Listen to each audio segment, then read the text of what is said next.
Əvvəla onda razılaşaq ki, sadəlik ayrı şeydir, bəsitlik, primitivlik isə ayrı. Eləcə də mürəkkəbliklə dolaşıqlıq eyni anlayışlar deyil. Maraqla hakimiyyətin Milli Şura, AXCP və Əli Kərimli üzərinə səfərbər etdiyi vücudların danışıqlarını izləyirəm. Onların nəsə maraqlı bir fikir irəli sürəcəyi ilə bağlı heç bir təmənnam yoxdur. Əli Kərimlinin şəxsiyyəti, siyasəti qarşısında ölkənin rəsmi qurumları aciz qalıb yalnız hozluq yolu seçibsə, insanları inandırmaq üçün tutarlı dəlilləri yoxdursa, bu zavallılar nə elə bilər ki? Onlara sadəcə belə buyurublar.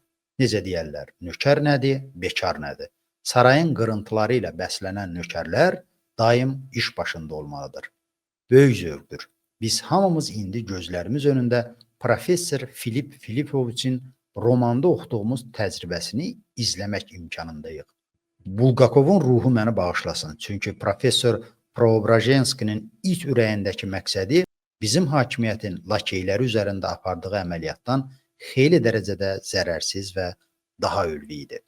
Birinci dəstəyə aid olanlar sadə yox, primitiv danışırlar. Ay nə bilim, Əli Kərimlinin boynu çox uzun idi, təyyarədə uçanda həmişə illuminator tərəfdə oturardı, çayı çox isti içirdi, yağış yağanda buludlara pis baxırdı və s. Bunlar heç. İkinci dəstə tünd rəngli kostyumları, qalstukları ilə ciddi obraza girənlərdir. Onlar bəzi terminləri arxalarına alaraq güya ciddi, mürəkkəb kombinasiyalar qurmağa çalışırlar. Baş ayağı bilinməyən, nə klassik, nə də riyazi məntiqə oturmayan qəliz fikirlərlə cəmiyyətdə belə bir rəy yaratmaq istəyirlər. Güya bizim, sizin savadınız onların danışdığı, hakimiyyətin apardığı mürəkkəb əməliyyatı qavramağa çatmır. Amma əmin olaq ki, Əli Kərimli cinayətkardır. Bax bu dəladüz dəstənin baş ayağı bilinməyən fikirləri bəzilərini çaşdıra bilir. Adamların bəzisi deyir, həqiqətən bu mürəkkəb məsələlərdir. Bilmədiyimiz şeylər var. Geopolitika ilə gəldi, dövlətçilik maraqlarının fundamental əsasları haramı çöllərində çərən yığmağa getdi və s. Gəl indi bunlardan başlasın. Asanı budur ki, Əli Kərimli cinayətkardır, qurtardı getdi.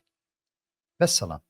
Qalanını biz anlamasaq da olar. Lakin ikinci dəstəyə aid bu adamların elədiyi söhbətləri azacıq idrak süzgəcindən keçirdəndə nə fikirlərində, nə də müdafiə etdikləri dövlət repressiyalarında mürəkkəb və ya dərin bir məna tapmaq olmur. Onlarınki xalis zəvzəklikdir. Qurduqları kombinasiyalarda mürəkkəblik yox, sadəcə dolaşıqlıq var. Əli Kərimlinin işi qətiyyən mürəkkəb bir məsələ deyil. O çox sadədir. Adı da, özü də əsrlərdən bəri məlum olan şeydir. Şərləmə. Bunu demək üçünsə bugün insanda sadəcə biraz cəsarət və biraz ləyaqət, azcana da vicdan tələb olunur. Vəssalam.